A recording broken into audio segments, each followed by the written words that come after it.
and founder of the Baltimore Beat.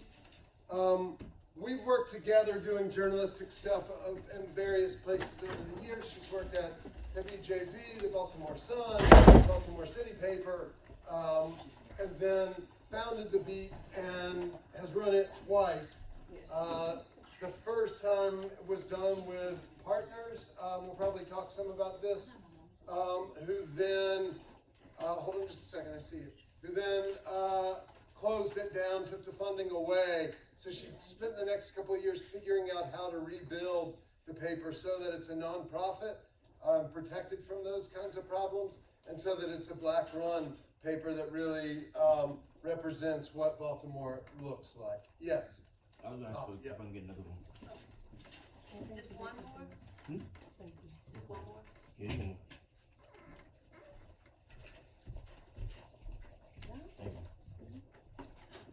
And we're going to talk about editorial questions, journalistic types of questions, but also a youth voting questionnaire that has a number of questions about the election that's going to go, it's going to be part of the paper. So do you want to talk a little bit about the Beat to start off from what you're doing and go from there?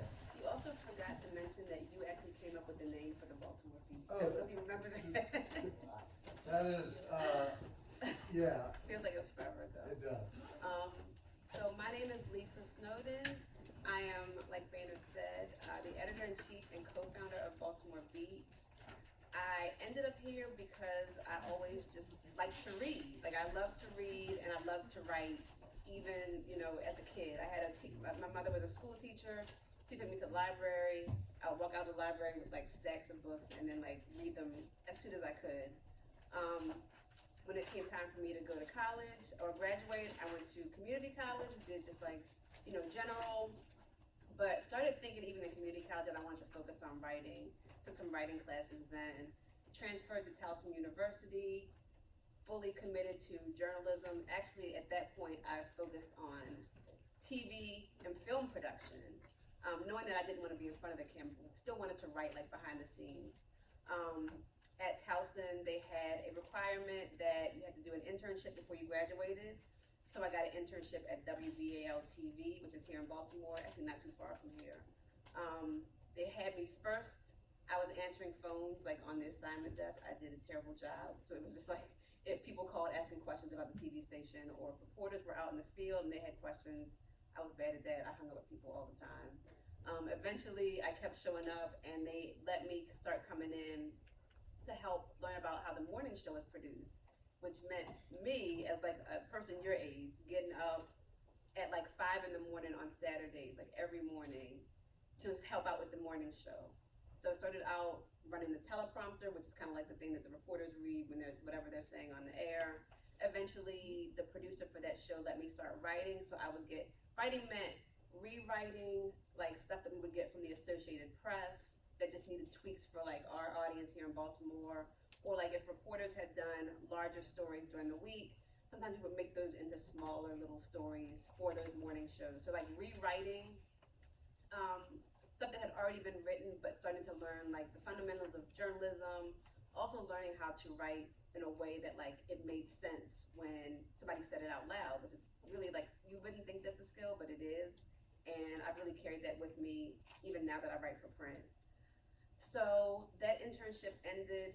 I graduated. My producer that I was working with said that WBAL wasn't hiring, but she knew that WJZ, which is also like up on TV Hill, they're always looking for people to write for the 4, 5, 6, and 11 o'clock news. So she was like, I'll put in a good word for you, apply, and you'll get in. And that's what happened. And that was my first kind of post-graduate real adult job. Like I said, I was writing for the 4, 5, and 6 o'clock news, the 11 o'clock news. Also, I'm so old that at that point, like really the TV news was the focus. Like they had a website, but it was really like an afterthought. Like all the energy would go into the show, and then the producer for the show might like put some stuff on the website. At that time, they were like, oh, I guess the internet is a real thing, so we should probably put some energy behind the website also. So I was hired at WJZ as their first web editor. That was also a lot of really like rewriting stuff. So like reporters, scripts, taking those and making it into something that somebody read as opposed to hearing it or seeing it on TV. If we got press releases from like the mayor's office or the police department or something like that, we'd rewrite those. Again, we would get stories from all over the country from the Associated Press and just rewriting those for a Baltimore audience. I was there for a while and I learned a lot. I learned about how TV stations work. I already knew going in that I was not going to be an on-air person, but I also learned that I kind of didn't really want to work in TV at all. So, got another job at a place that did news for firefighters, EMTs, and police officers. And I always say that, especially, I'm not sure if anybody here specifically wants to be a journalist when you graduate, but I always talk about that when I talk to journalists because that is not something that I was super passionate about. I did not go to school wanting to like write firefighter news, but it was a job that I could get. It paid well. It had benefits, and it let me sharpen or really begin to focus on like being able to interview people, being able to get contacts, writing long things that were really all from my brain from the beginning. So I got a chance to do that. I was there. I moved to St. Thomas in the U.S. Virgin Islands. That has nothing to do with my career. We just wanted to do it. But it actually helped, I think, also my career in that, like, I was really writing in a place where I knew nothing about it. People had accents that maybe, like, they couldn't understand what I was saying. I couldn't always understand what they were saying, but I still had to get the quotes right. So it helped me continue to develop as a journalist. And I think it's when I started to think about journalism. I mean, I always have been super passionate about Black issues, but it really made me see how I could use my journalism skills to focus on inequities that Black people suffer from, whether they're here in Baltimore City or in St. Thomas in the U.S. Virgin Islands. Because even though those are very different places, it was similar issues. Like it was crime, it was poverty, it was health problems that came from poverty. That there'd be rich people that had big fancy yachts and these huge mansions in St. Thomas, but there's also a lot of poor people that look like us or look like my grandmother or aunt. And so I started to really think about that. Moved back here to Maryland and really just started freelancing more and really started freelancing a lot with Baltimore City Paper, which is where I met Baynard. Baltimore City Paper doesn't exist anymore. I don't know if you might be a little bit too young to even have been around for it. But I always talk about City Paper, which is we call an alt weekly, as kind of a companion news outlet to like the Baltimore Sun, which you might be a little more familiar with. Baltimore Sun is like something where they'll the mayor might have a press conference. They send a reporter out that day. The reporter's probably going to come back with a story that same day that goes out. Or at least the next day to say, the mayor said this is who was here, maybe it was about some funding, this is the funding, write the story, move on. A City Paper reporter might also go to that same press conference, but their story might not come out for months. Baynard did a lot of these pieces where it's like I think Baynard's actually working on some pieces now where like that press conference might be a bigger picture of a longer story. So maybe the press conference is about the mayor announcing funding for like a playground. And the Baltimore Sun story is just like, there's funding for a playground, this is when it's gonna happen, this is how much money, bam. The longer story that maybe Baynard might write for City Paper is why did these playgrounds become underfunded in the first place? What are the effects of kids in different neighborhoods in Baltimore City not having anywhere safe to play? Just like a longer story. He might talk to researchers, he might talk to people in Baltimore, just like kind of taking a broader look at that same issue. So the Baltimore City Paper did a lot of that, and it was really like meeting at the right place at the right time because I was really interested in using that kind of storytelling to talk about Black people in Baltimore. Because but Baltimore is mostly a Black city. Most of Baltimore's journalists are not Black. So even if they have the best intentions, sometimes they weren't really telling stories that a Black person would, from a Black person's perspective or from a perspective that we would even care about. And so I really got the chance at the City Paper to do some of that work. Like that was right after Freddie Gray's death, which again, y'all were probably very young for. In the subsequent uprising, Marilyn Mosby charged the officers who had Freddie Gray, and so I was asked to cover those trials. And I told my editor at the time, Karen, I was like, I'm not a courts reporter. And she said she didn't really want me to write about it like a courts reporter would, just to be like, this person said this person said that, but really write about it from my perspective as a Black woman. Like, what does it mean to be in a courtroom where, mostly white journalists, mostly, from a white perspective, that these officers are defending themselves for the death of this man who would not have died if they had never come in contact with him. I wrote about how one of the lawyers for the officers said, not to blame him for his death, and I'm like, that's crazy, because he was walking down the street like he wasn't doing anything at that time, and he ended up dead. So we were doing that work, and I was really happy with it. I felt really fulfilled. And then Baltimore City Paper was owned by the Baltimore Sun, and Baltimore Sun decided they did not want to continue funding Baltimore City Paper. So we knew that we still wanted to do that. Brandon Soderbergh, who was my boss at the time, was talking to folks who wanted to buy a city paper. They would not allow city paper to be bought. So he kind of got with me, got with Baynard, got with a gentleman who owned another news outlet in DC but lived here in Baltimore, and that's how Baltimore Beat began with Baynard coming up with the name. Baltimore Beat ran for about 5 months with a weekly paper.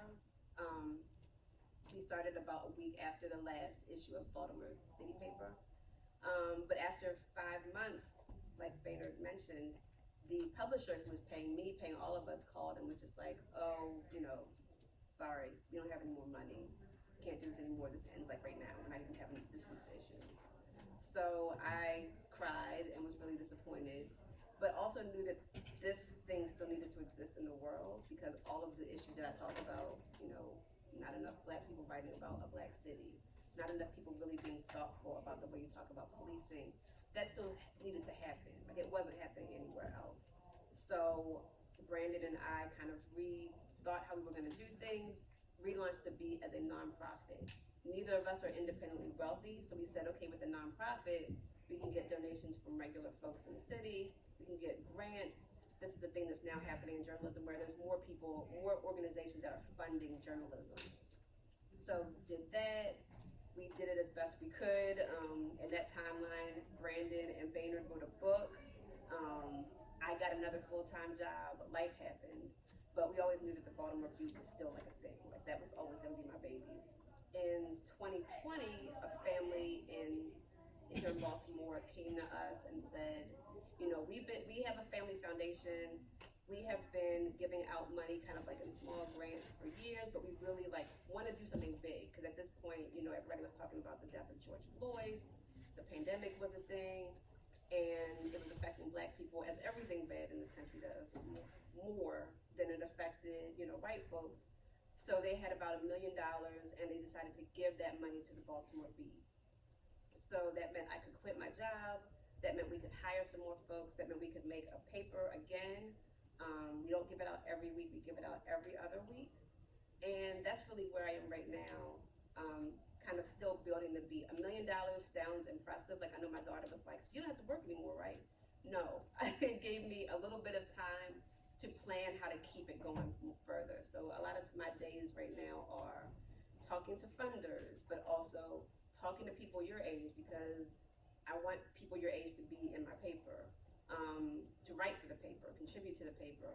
It's planning stories. It's doing so much stuff. It's a lot of work, but for me, it's really important to do, because there's not enough places in the world that really value Black stories, and I think that it's important that Baltimore City, as a mostly Black city, has one of those.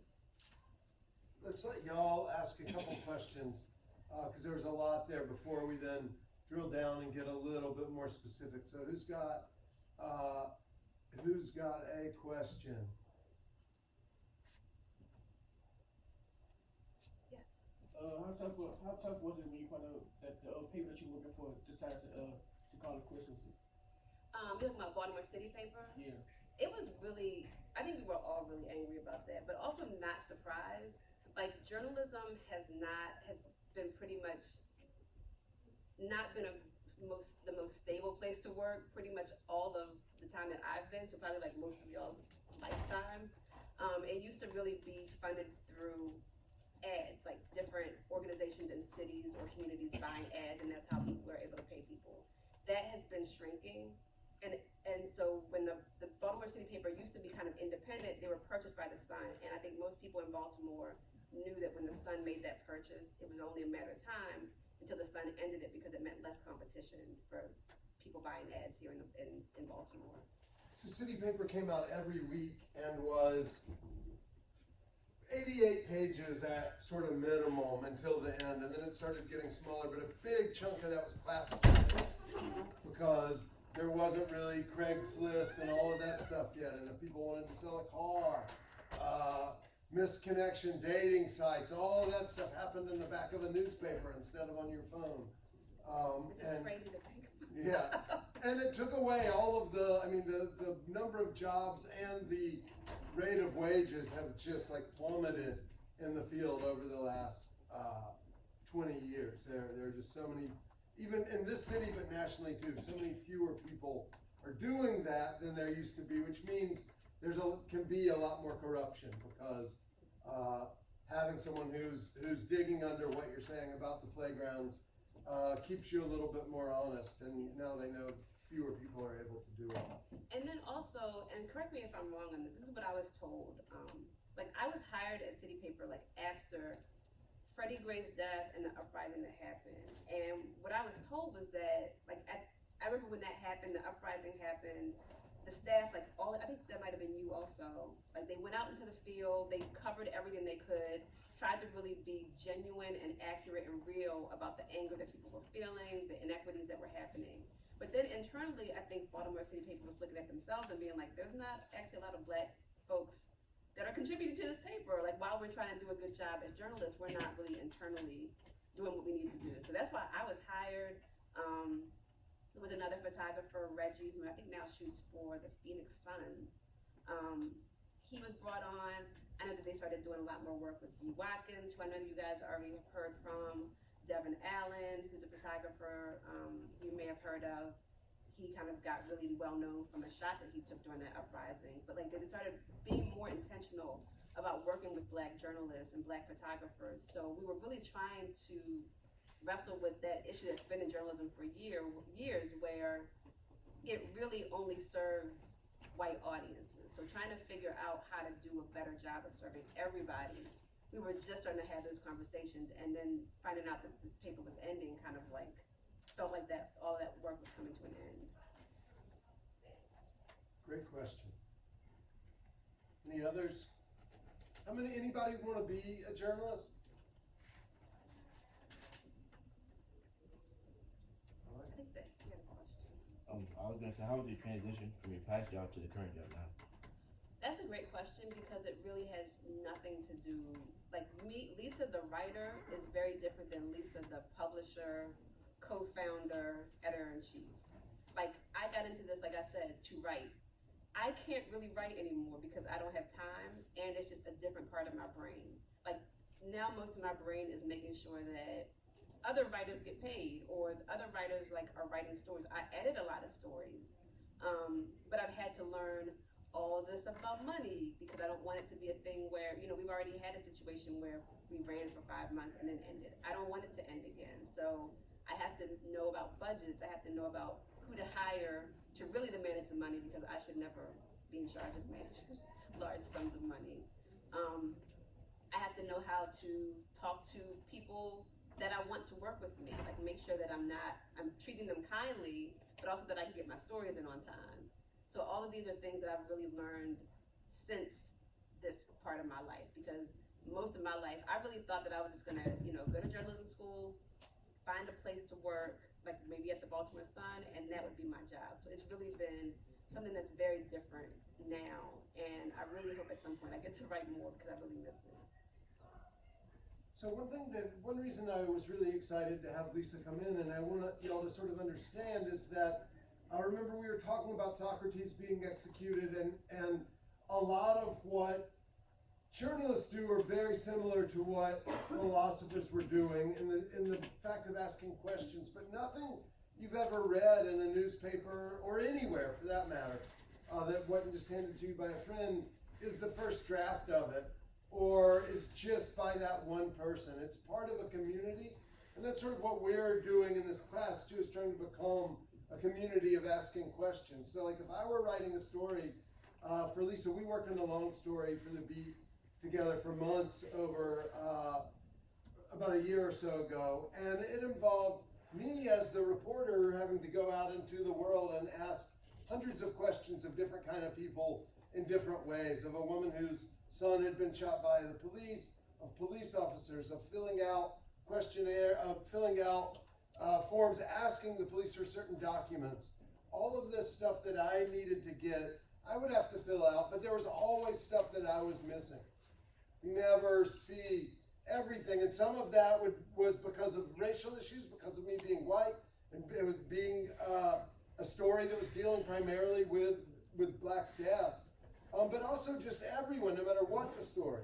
There's things that you're not going to see, and so having an editor there, a lot of people think, oh, not having an editor, they leave their job and go to Substack, and then their writing becomes terrible.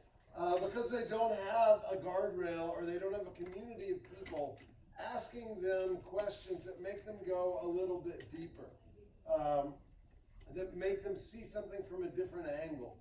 And so I wanted to ask you, Lisa, some of the questions that you ask, and you often write with work with writers of very different experience levels, brand new writers, photographers, experienced writers. What are some of the kinds of questions that you've gotten in the habit of asking people because they're trying to do just like what philosophers are trying to do and get to the truth of something, and questions are our primary tool for doing that. I mean, for me, it's like a lot of times I'm trying to think for an example. There's a young lady that I'm working with at Morgan, and she's going to do a town hall, and the town hall is going to be focused on these different things like housing, policing, stuff like that. And so she's gotten the mayor's housing commission or someone from the police department. Those are kind of the easy things for people to get. Like if you're thinking about, okay, I want to do the story, let's say we're doing anything about playground. I want to talk to somebody from Brandon Scott's office. I want to talk, the official person. But the thing that I find myself always reminding people is to think of maybe the sources that you would not necessarily think of.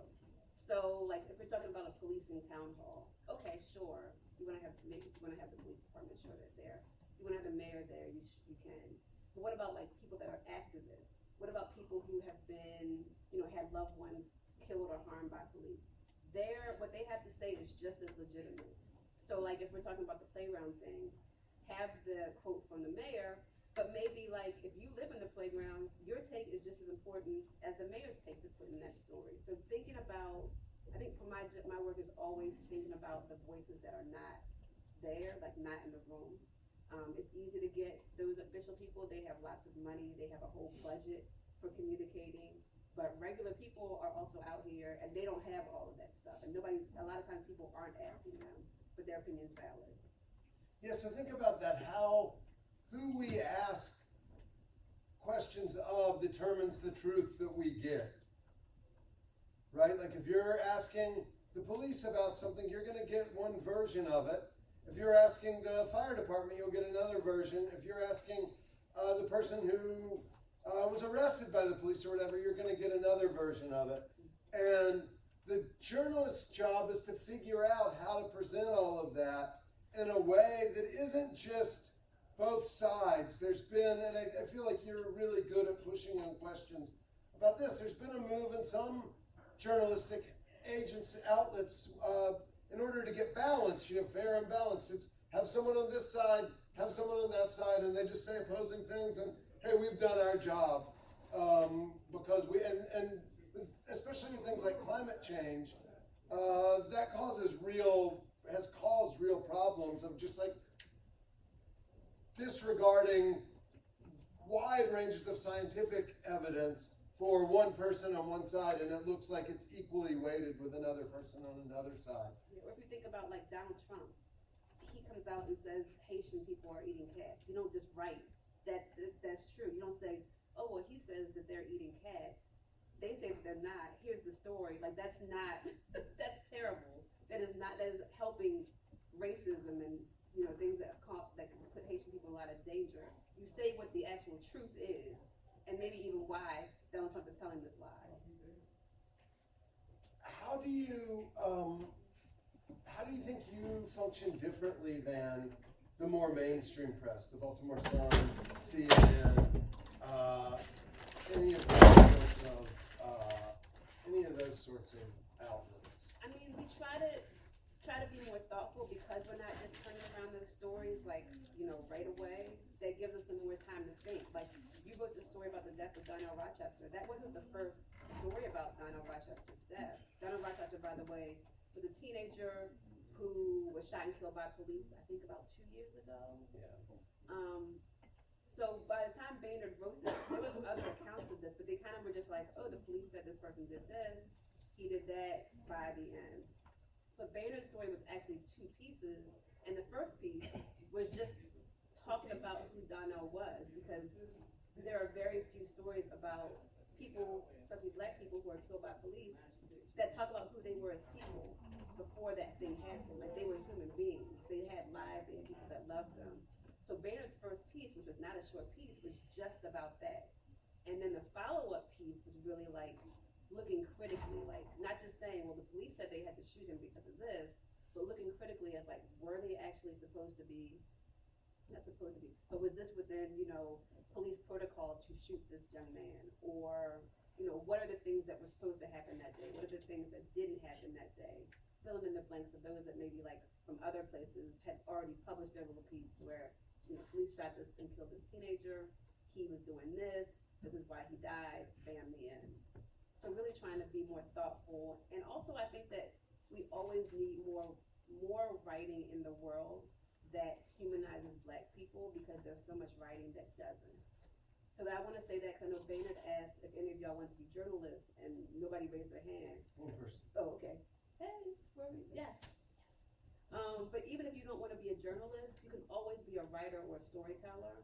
And so I would encourage you, even if it's just journaling, even if it's small things, like, we need to hear from all of y'all, because otherwise there are other people telling our stories. Like, there's so many other ways to talk about your life, talk about the life that you've experienced, talk about your mom's life and your parents' life. There's photography, there's, like I said, journaling, there's art, there's all different types of art, and all of those are valid and important means of telling stories. But I kind of am tending to think now at this part of my career that storytelling is almost more important than journalism. Yeah. So the classic questions that a journalist asks are the who, what, where, when, why, and how. But one of the really important questions, and I think one that you really deal with a lot, is why on a different level. Like, not necessarily even why did it happen, but why do we want to run this story?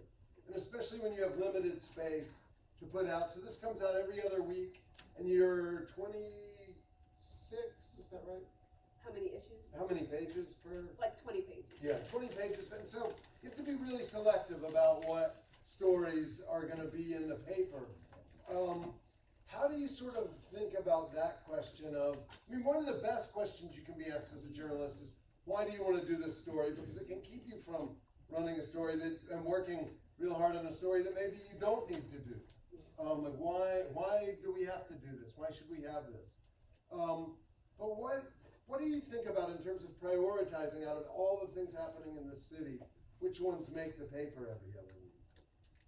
There are a few things that come into play. One is money, honestly, because I think the paper would look a lot different if somebody gave me, randomly, $5 million tomorrow. Like, there would be a lot more content. So that's one of the things. And also we have a very small staff. So we're thinking about what is achievable for us having like one news editor, one arts editor, and a handful of freelancers that we use consistently. And then we think about what is useful to people? So I didn't have any copies of the issue that's out right now with me, but the issue that's out right now is just our news story for that issue is that there was a community in Baltimore that has had all these power outages this summer. So they would have a power outage, they wouldn't hear anything from BGE, all their food would go bad. They would ask BGE, like, can we get some money to replace our food? Like, we are severely inconvenienced. Y'all are still sending bills. And BGE was basically like, no, like that, we don't have any obligation to do that. So for me, that's just a useful story to know that that's happening. Also because other people in other parts of the city, maybe they're having that issue too, and maybe it's a way that they can organize around it. Maybe it's a way we can shame BGE into giving these people money to replace the groceries and stuff that they kept ruining over and over this summer. So that's why that issue was there, that story was there. For our arts coverage, it's a little bit different.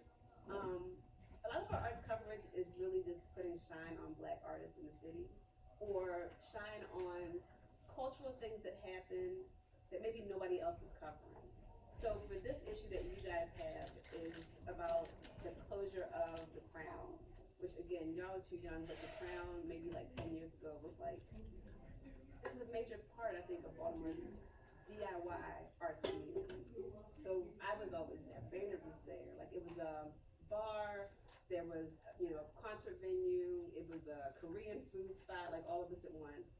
And it's in North Avenue, and North Avenue again is also kind of like a DIY, do-it-yourself, grassroots artist kind of mecca for a while. But it's slowly been closing down, and over the summer, the people that run the Crown said they were gonna close it down. And we really wanted to make sure that we had a piece there, and we were also there for the last night. So I think another outlet, the Banner, did do an article about it, but the Beat was the only news outlet that was there that night, that had somebody, we had a photographer, Sydney Allen, write about her experiences with the Crown, because she was part of a group that did I think, monthly queer dance party there. So she wrote about her experiences there. She wrote a little bit about her parents' experiences, like growing up and partying in Baltimore City, and also just, again, she was able to capture those photos that will like never happen again. It was a significant kind of cultural experience in Baltimore. We also get a chance to put like, one of our covers was a Black woman who's an oil painter. We've had, when he passed away, a gentleman who shot for the Afro newspaper here in Baltimore, which is like a 130-year-old Black newspaper, but also went on to be the first Black photographer at the Baltimore Sun. And so like, I think that those are important because again, we don't hear enough about this. Sometimes we might even think that there aren't people doing this work. And it's important for me to have a free paper where I don't know who might pick this paper up. And for them, maybe they never thought they could make a living as an oil painter or a photographer.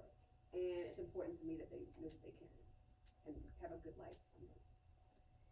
Does that answer your question? I feel like I talked a lot, but I don't know if I answered everything. Yeah, I mean, it's, I think maybe we could go in a little bit when you talked about the staff and money, because it takes a lot of time.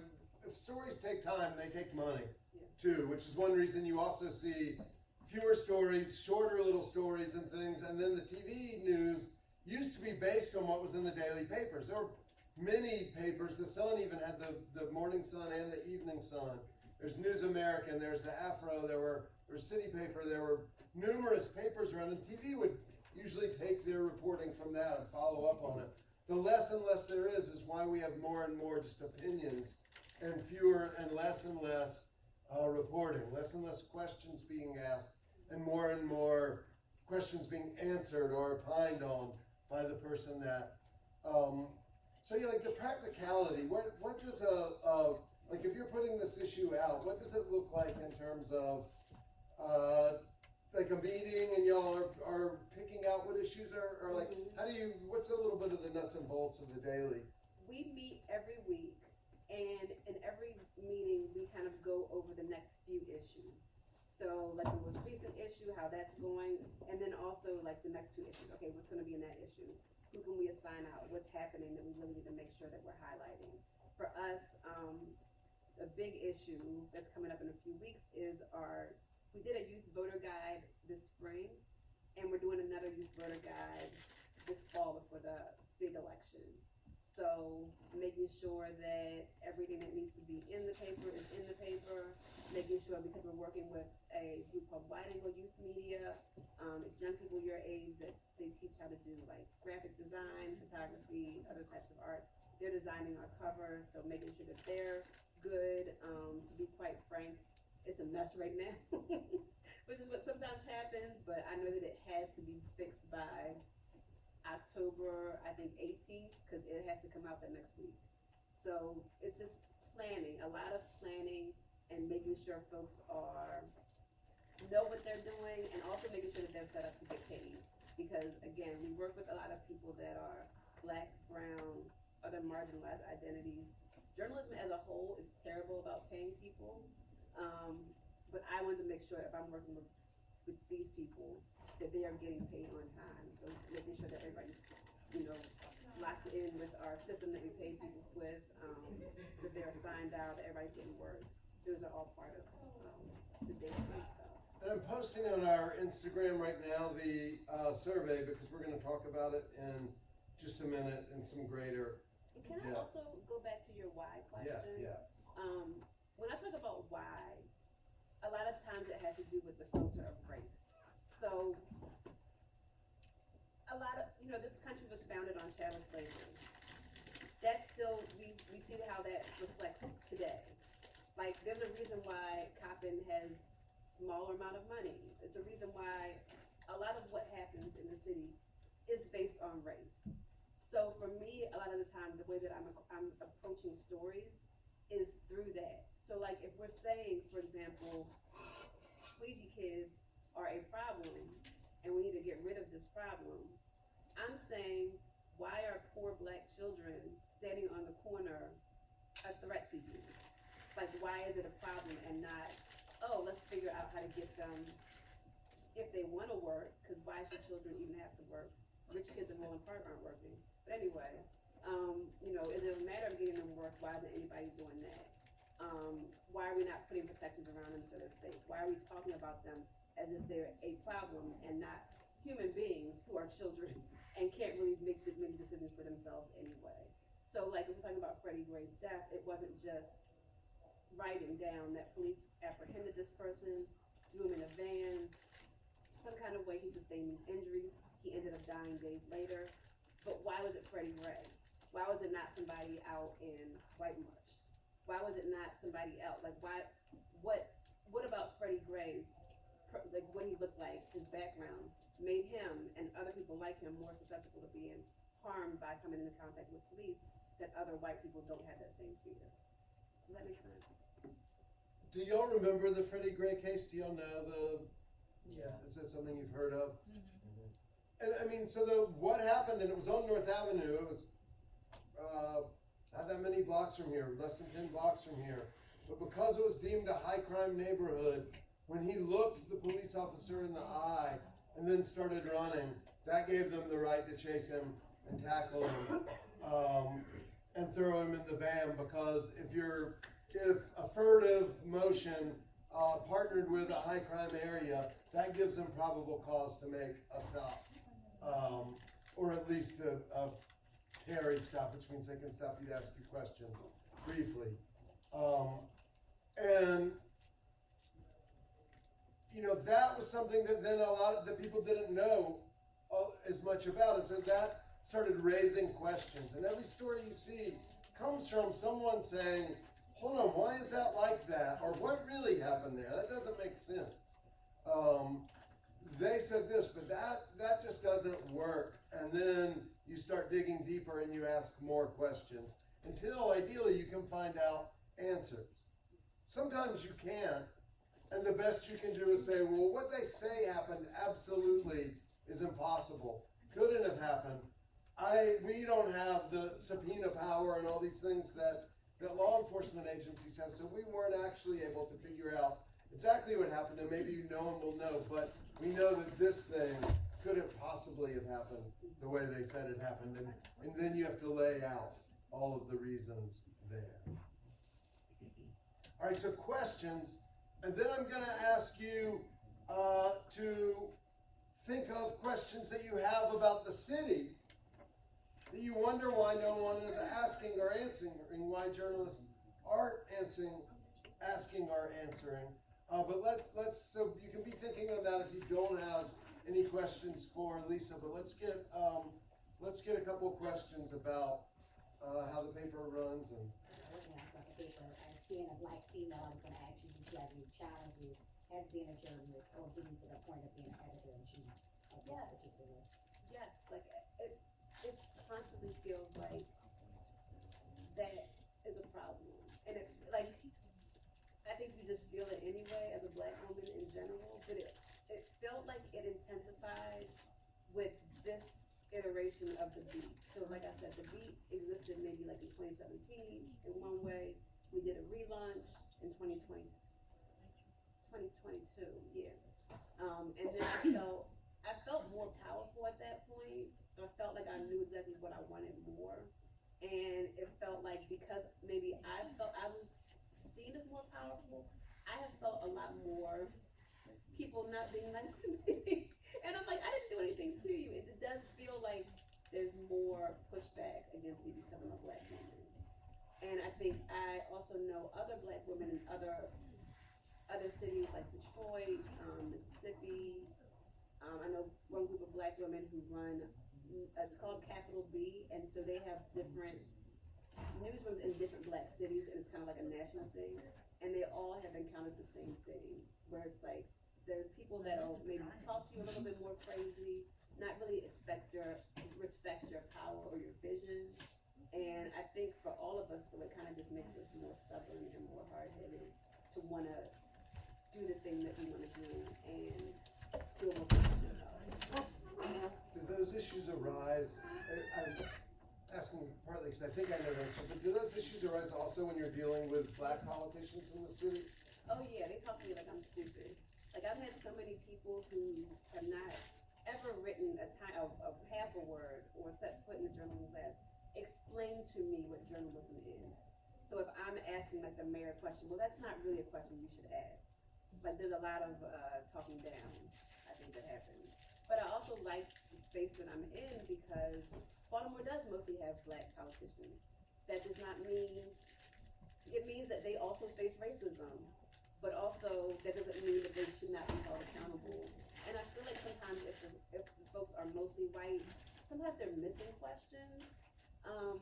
But also sometimes they aren't asking the right questions, or if we're talking about one specific outlet, which is 545, they're being super racist. And so I feel like I can kind of navigate that where I'm still trying to hold them accountable and understanding that they have pressure on them because they're black. But also, my perspective is I'm representing black people who do not have the same income as them, that can be in front of them and ask these questions that those people can't because they're at work or, doing other things. So I can really, I think, hopefully navigate the space from understanding blackness, but also understanding like economic power and positioning in that way. So trying to ask the right questions and still hold them accountable. Again, I feel like I'm rambling a lot. I hope I'm making sense. No. More questions?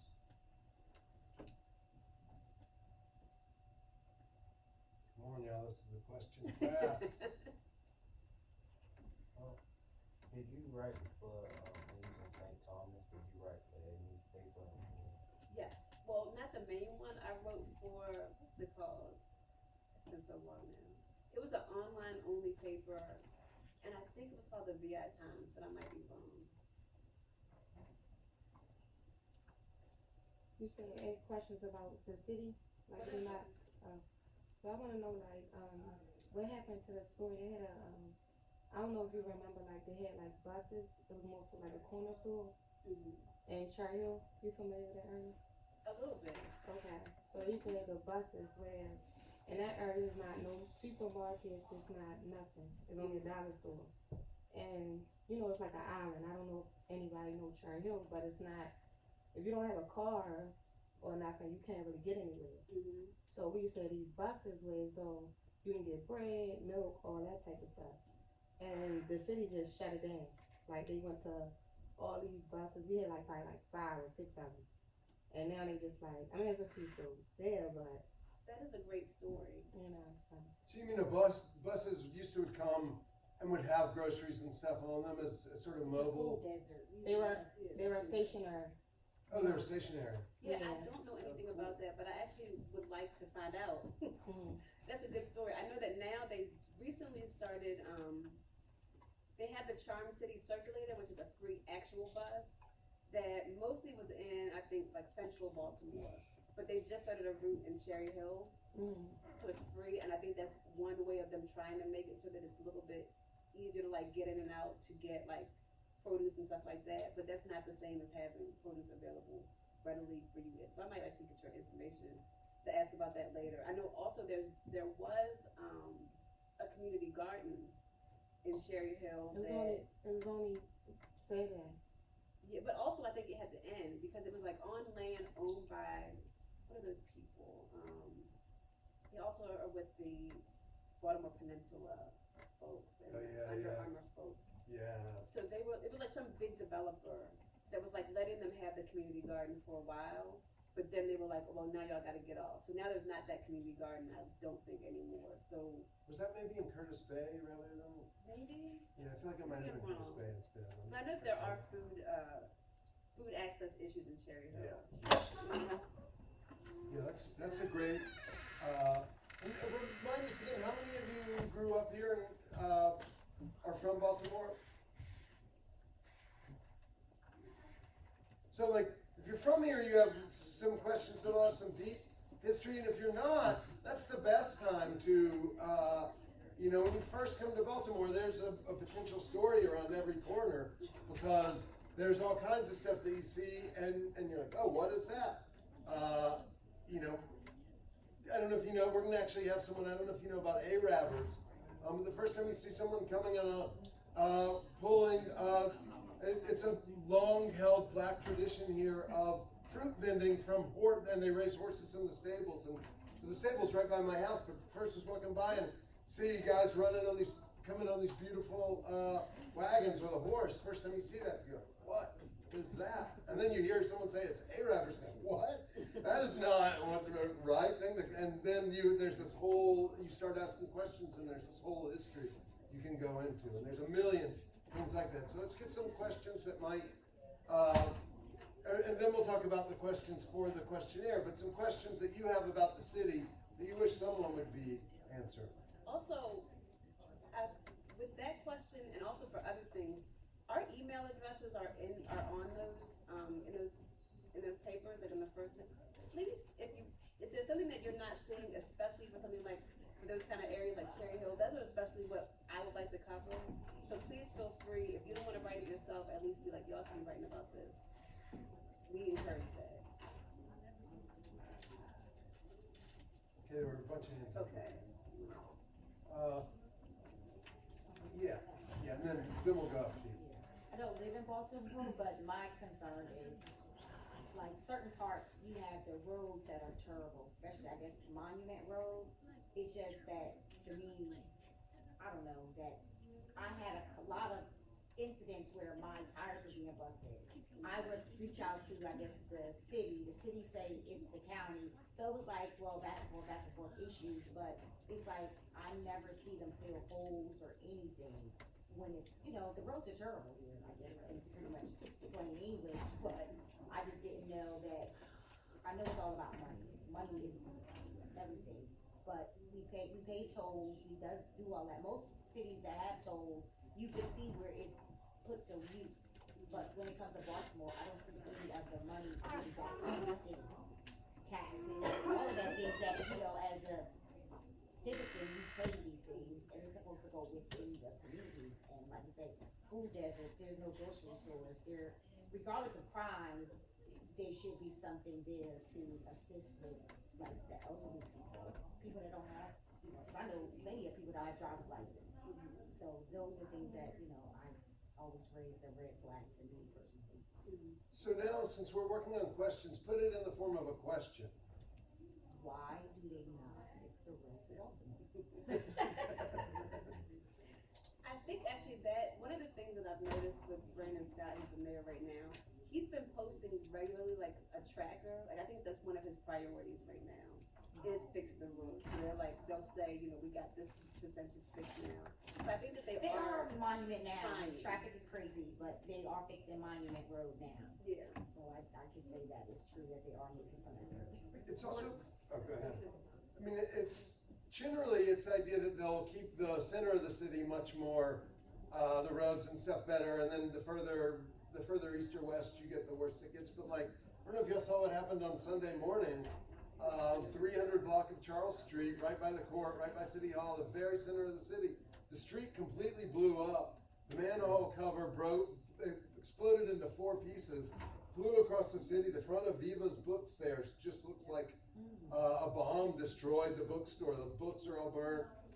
And so there's all kinds of infrastructure problems going on under the city because we have sewage pipes, electric lines, downtown at least, and then also gas lines, and then a bunch of all that steam that comes out used to heat the buildings downtown, and now it doesn't, and it warps up the roads and stuff too. So there's, I think part of the problem here is that there's so many issues with Yeah. I mean, I'll say a few good things about Brandon Scott and one critical thing, which is that he inherited a city that has been shrinking in population for decades, like longer than I think all of us have been alive. So when people leave the city, that means less funding for him. It's also navigating like what is a Baltimore City responsibility, what is a state responsibility, and what a federal responsibility is.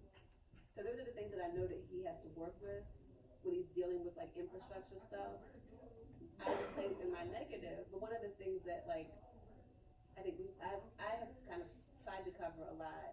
Other folks kind of that are similar kind of journalists that me and Boehner have talked about is when all of the city's money goes to the Baltimore City Police Department, maybe some of that money could be diverted elsewhere. Maybe there are other ways that some of that money could help fix roads, help make sure that people in Cherry Hill have access to fresh, fruits and vegetables.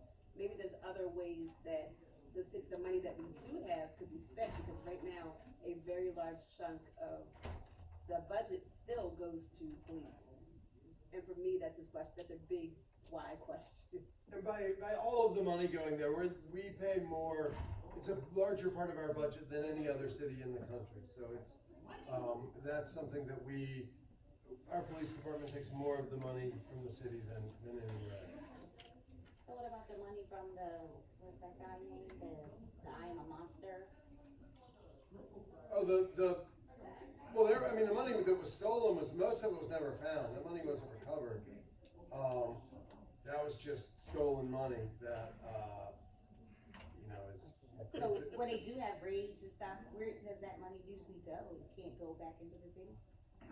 No, it usually doesn't. A lot of times it will sit in evidence for a long time. And the reason that they don't put it back into the city is there's been so many scandals over the last 50 years, and almost every state of forfeiture. Once the drug war really started, forfeiture laws, you just start, I like that car, now we own that car. Oh, that person has some money, now the city needs money, now we have that money. Tickets and fines and stuff do go to the city, but seized money is evidence and then usually doesn't go to the city. Because it goes back to, if it's stolen, it has to go back to where it was stolen from. If it's from illegal gains, so a lot of times it'll just sit in evidence until someone goes and steals it. Then there's also money that the city has to pay out when the police are not doing what they're supposed to do. That's more money out the door. And that's been, over the last years, millions and millions and millions of dollars. And then also for people who work for Baltimore City Housing, abusing people in public housing, just like huge payouts that the city pays for misconduct of people in authority. It takes a lot of money as well. Yeah.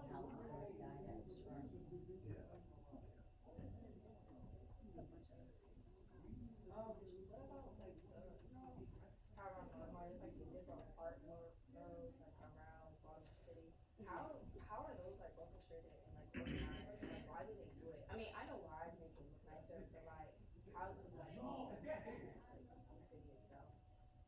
That's funny because that's a story that Sonia, our news editor, literally just brought up yesterday because she wants to write that story. But I think that there's like different funding that both, I think the city gives out, but also like there's different funding opportunities through the federal government and arts organizations to go towards those murals because they do help improve kind of communities.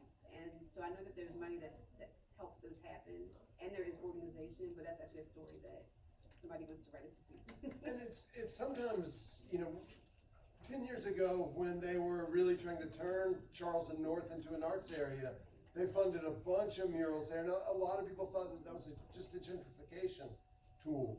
That by putting the murals there, that it was really just to get developers to come and to make it attractive to developers.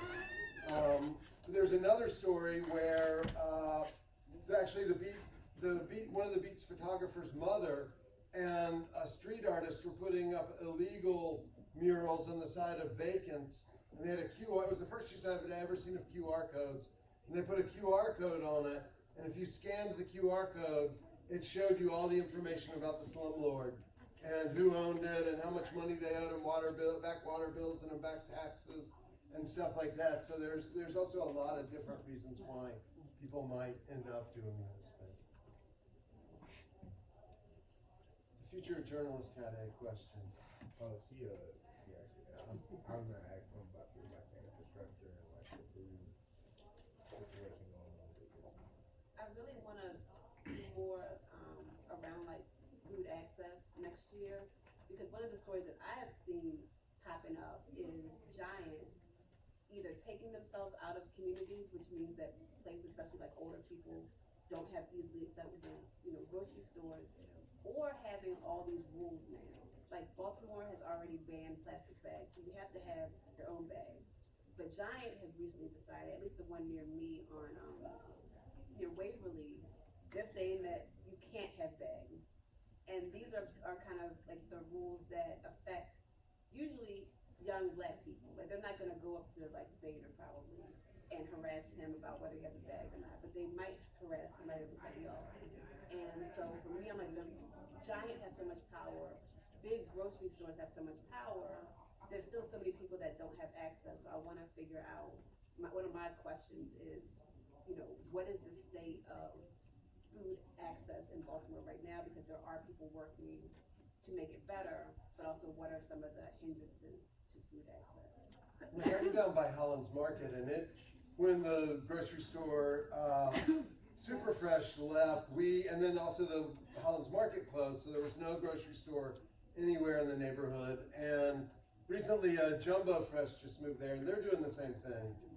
No bags, but so they're trying to give away tote to people every time you come in, and it's like, that's gonna make you go out of business if you're won't let me bring a bag, even bring your bag back to you, Right. and carry it and just keep using it. It also totally negates the whole we're supposed to be being more responsible for the environment, but if you're just churning out totes, that's not doing that. Well, people are going in there with their own bags and taking out groceries, in my opinion. So that's the big ordeal of why they don't let people in with the bags. So, But also, did y'all hike your prices up so that they're exorbitant and people I'm like, both. if you hike your prices up and people still need to eat, I mean, maybe we need to talk about that, which is also kind of a link into the crime conversation, because the conversation around crime is always, those kind of crimes, the crimes like a shooting, which is absolutely terrible, but those are the kind of things that you see a lot of times in mainstream news, but grocers who have lots and lots of money, who made a lot of money over the pandemic, hiking their prices up so that nobody can afford it, that is also a kind of crime. And then using crime as that, Walgreens had to finally admit that they just wildly exaggerated shoplifting claims, used it to move out of places to lock stuff up, to raise prices, and then they're like, oh, we exaggerated that, and that has very real effects when people do exaggerate it, and especially if journalists and other people don't ask questions. I don't know if you saw yesterday when Trump said, if we have one very violent day, a couple very violent hours, then there will be no more shoplifting ever, because just shooting anyone who's caught doing anything. To the purge? And essentially that, he's is essentially doing the purge as policy. Oh, that also reminds me, another way that we kind of, deal with the fact that we have a small budget is a lot of service journalism. So like every issue, including the one that you guys have, has, a resource guide. So if there are places in Sherry Hill right now that are giving away free food, it should be in that guide. If there are places in other places in the city that give away free food, that should be in that guide. If there's other things that you can have access to that you might need because you are, don't make a lot of money, we try to print those. So like we can't necessarily put reporters on every story, but giving out a free newspaper with like access to those kind of resources. Also like our government calendar, so people can know if you're mad at your city council member, the city council meets, this every other Monday. Or if you want to know more about, maybe the mayor is having a town hall about the messed up streets, you can look in that and say, okay, now I can go here and I can either learn more or I can yell at him in person. Like trying to do those kind of things I think are also important and also like easier to do at our budget. So let's look at for a second, for the few minutes we have remaining, if you'll open up to that Instagram, you have now the How to Ask a Question Instagram, you have Lisa's Fall 2024 Youth Election Survey. We're going to look at a little bit of these questions, but I want you to all fill it out and turn it in. That's one of your homework assignments. I'm also going to put up an article for you to read by a formerly Baltimorean writer, Ta-Nehisi Coates, on the case for reparations, because it's such a good piece of journalism, but it also borders on philosophy, because he uses reporting to make an argument, and he talks about it as a reported argument. And philosophers are trying to make arguments, but they'll often use not reporting, but facts just pulled from random places, like in debate things, instead of going out and really deeply reporting. So we're going to read that. It's one of the best pieces of reporting of the last decade that you'll probably be able to find, or one of the most influential and a very good piece. But we're gonna. You also should fill this out. Your names are in there, so I can check with the paper to find out if you've done what you should do. Click on the link. But let's look at a couple of the questions once we get a little bit further down. And we can start to ask them now a little bit just to see, are you motivated to participate in the 2024 election? You don't have to raise your hand if you are, but it'd be good if we could get a sense. But I just want to also be thinking about the questions and where this is going. Just say it don't exist. Oh, the link won't. You can't do that on IG. You should you can link it in your bio. Oh yeah, you got to do the link in bio. Or you can post it on your Okay, story, I got it. Sorry. While you're figuring it out, I can give y'all a little bit of backstory about why we're doing this, because I've been in Baltimore for a very long time, reporting in Baltimore for like 20 years. And so I've seen a lot of election seasons. And everybody knows that older people show up faithfully to the polls. Well, not really, a lot of people in Baltimore don't show up to the polls. But other people that do is mostly older people. So the conversation is always around older people, like what their fears are, what they want from the city, stuff like that. For me, I was like, okay, the Baltimore Beat, we can't do everything, again, like I said, and I know that the Baltimore Sun or the Baltimore Banner might be doing like the normal type of reporting, like saying, these are the things that older people care about, so this is how lawmakers are responding. I felt like a good lane for us is younger people, because nobody really talks about them. Like they talk about them as far as like crime or like a problem or maybe education issues, but just like asking like, what do you want? Like, what do you like about the city? What do you not like about the city? What do you even know about the city? So I felt like it was a good opportunity to put young people into the conversation. Also for us to continue that work, because to be quite honest, like a lot of young people aren't interested in journalism. And I can understand why you wouldn't be, because there's not a lot of people putting energy into making journalism that young people would care about. So these answers help us do our work, but also hopefully we'll continue the conversation with young people in Baltimore after the election to keep talking about these kind of things, because y'all are gonna be the one, young people are gonna be the ones making the decisions before we know it, and it's important for journalists to be talking to you, and also for you to be talking to journalists to get information that you need. That's the thinking behind the survey. Great, and so now the link does look live in there. So make sure to fill that out. But how many of you feel motivated to vote in the election? How many of you, now if we were to change that a little bit, which isn't on here, but how many of you are motivated to vote in any of the local issues on the election and the down ballot stuff rather than just the presidential election? One hand.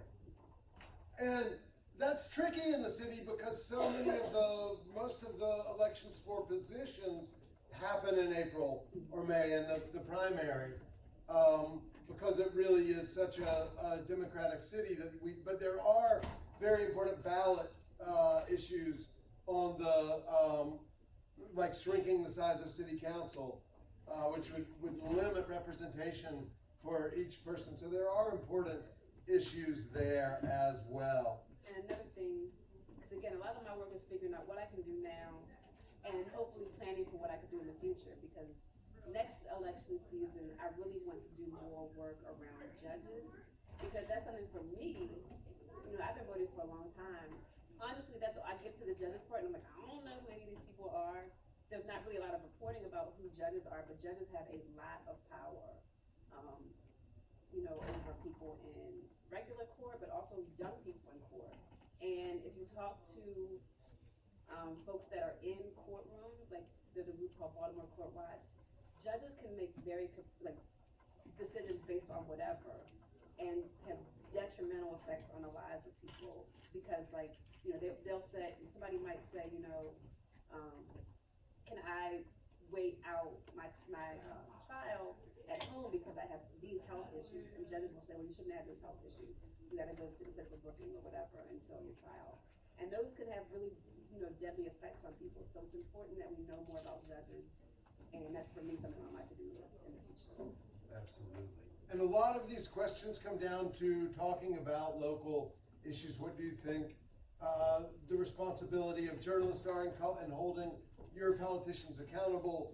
What do you think the responsibility of city politicians are? So fill this out. I will also post the link to the case for reparation. But guess what?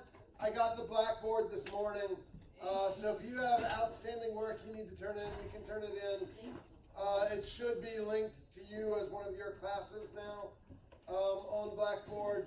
I think right before I got here, I got off the phone, and I think they got mine where it finally's linked up to where y'all will appear to be my class, and I can communicate directly with you too.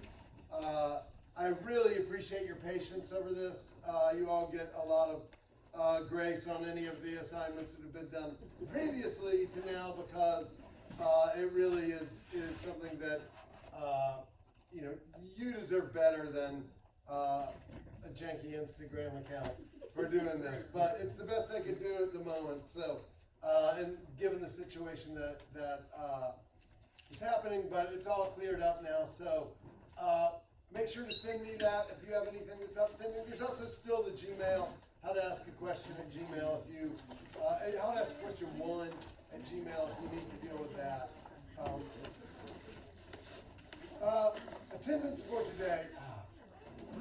Well, we won't do attendance for today. Well, and so I hate to waste the time with our guests doing anything, and I forgot to pass around the sign-up sheet. We're out of time now, so. Oh, I know. If you submit the question, I will, the questionnaire, I will know that you were here. Yeah. Okay, great.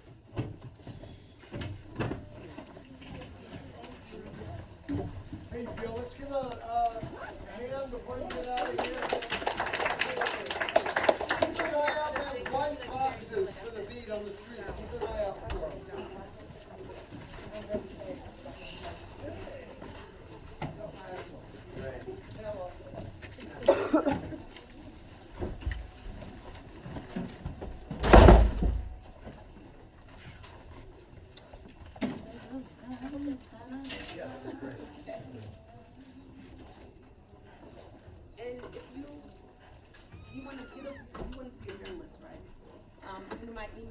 is just lisa@baltimorebeats.com. So please feel free, if you have like good questions, if you want some experience writing or anything, just feel free to reach out.